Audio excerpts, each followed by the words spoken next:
David Wiedemer, Aftershock, protect yourself and profit in the next global financial meltdown.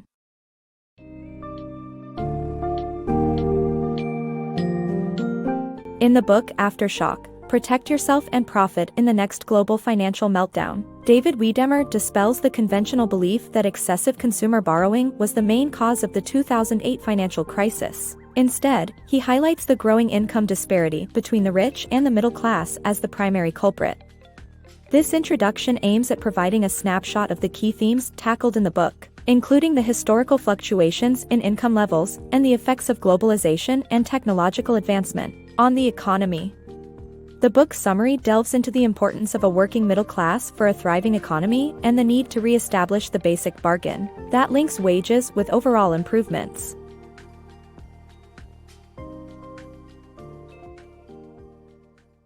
The real reason for the 2008 recession.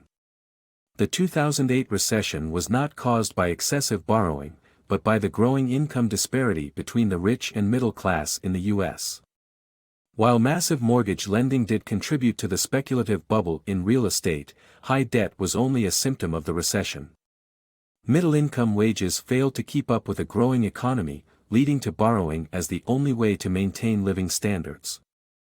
Income levels have historically swung from prosperity among the richest to more even distributions among the working and the wealthy. However, after the Great Depression and World War II, prosperity began to coalesce at the peaks again, leaving the poor and middle classes with a smaller share. Globalization and technological advancement began to further cut into U.S. jobs, and politicians removed safety nets based on their belief in deregulation and the power of the free market. This increasing income disparity explains the slow recovery following the 2008 recession and presents a social and political predicament that will lead to upheaval and reactionary politics if not addressed. The broken bargain of the middle class. The U.S. economy heavily relies on the purchases generated by a working middle class. The basic bargain is simple yet powerful. In a virtuous financial cycle, decently paying jobs lead to demand for goods and services, generating employment and consumerism. The government intervenes when the economic problems break this cycle, temporarily funding the economy to reinstate jobs and create demand, which stimulates recovery and maintains the core fact that the U.S. must keep its middle class productive by giving workers a proportionate share of the fruits of economic growth. However, the middle class incomes have stagnated, and this has broken the bargain. The middle class has not seen any benefits since the 1970s, and the U.S. economy has grown immensely since 1980. The wealthy invested in a limited range of assets, sending stocks and real estate soaring, while to maintain their diminishing living standards, the middle class started saving less. Meanwhile, borrowing increased from 55% in the 1960s to 138% in 2007, causing unsustainability. The growing economy's financial returns had gone more to the rich rather than the poor and middle classes, causing the stock and real estate bubble to materialize. The wealthy don't spend enough money to generate jobs for the lower classes, and what they don't spend they invest in speculation, leading to boom-bust cycles. Despite conspicuous consumption on lavish mansions, fine art collections, and yachts, politicians ignored the failing middle class and consumer demand. The politicians cheered the climbing stock market and relied on Wall Street to lead the economy. Wealth does not trickle down sufficiently to keep the U.S. economy running smoothly. Inequality means that an economy is working well only for those at the top.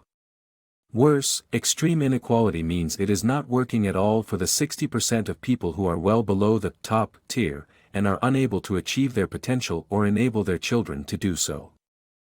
The rise and fall of America's prosperity. From a thriving post-World War II economy to diminishing government support, outsourcing, automation, and Wall Street greed, America's prosperity has dwindled. For 30 years, Americans enjoyed steady wage growth, government-backed safety nets, and subsidized mortgages that helped them achieve the American dream. However, by the late 1970s, globalization and automation led to job and wage losses. Instead of stepping up to the challenge, the government started to cut back on social services and infrastructure. Tax cuts for the wealthy, tax havens for corporate earnings, and deregulation of Wall Street worsened the situation. Today, many Americans struggle with low-paying jobs, increasing healthcare costs, and limited access to safety nets. It's time for the government to reinvest in its people and restore prosperity. Coping mechanisms for a broken economy. Most Americans supported the free market ethos against government interference, but the coping mechanisms that the middle class used to face financial struggles are no longer effective. Women joined the workforce, people worked longer hours and infinite credit was readily available. However, with the cost of childcare surpassing the incremental pay of two-income households, job opportunities paying less and easy credit a thing of the past, these mechanisms have become obsolete.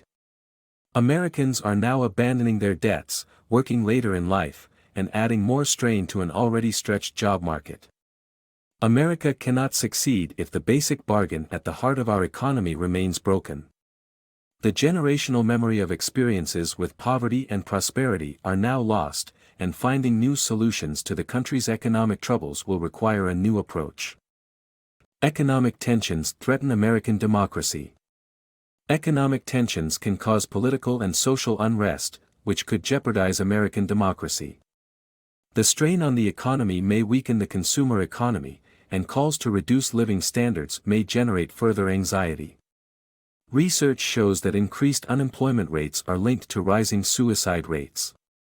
As the middle class recedes, the rich enjoy the rebounding economy. The growing perception that Wall Street's bailout served only the rich and that Washington lobbyists prioritize corporate interests raises mistrust. The rise of more conservative movements highlights the public's suspicion and rage. Prolonged economic stress opens the door to demagogues who prey on public anxiety to seize power. The author argues that the central challenge is to restructure the American economy to benefit everyone, as it did decades ago. Restoring income equality. This summary proposes policy changes to address income inequality by reinstating the basic jobs bargain. Among other options, the author suggests a reverse income tax and higher marginal tax rates on the wealthy, with revenue generated from a carbon tax. Creating a reemployment system, offering school vouchers based on family income, granting college loans based on subsequent earnings, providing Medicare for all, extending public goods, and getting money out of politics are also recommended. These proposals aim to promote competition, lower administrative expenses, reduce greenhouse gas emissions, create employment opportunities, increase access to health care and education, and improve overall quality of life.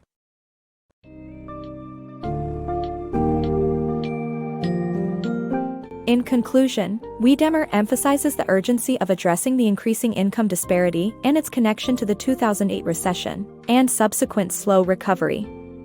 The book provides several policy recommendations that aim to reinstate the basic jobs bargain and ensure that the middle class retains a productive role in the economy. These suggestions range from instituting a reverse income tax and levying a carbon tax to providing universal Medicare and getting money out of politics. The overarching message is clear: the country must ensure a fair distribution of wealth and benefits that would help build a stronger, more resilient economy and prevent future financial meltdowns.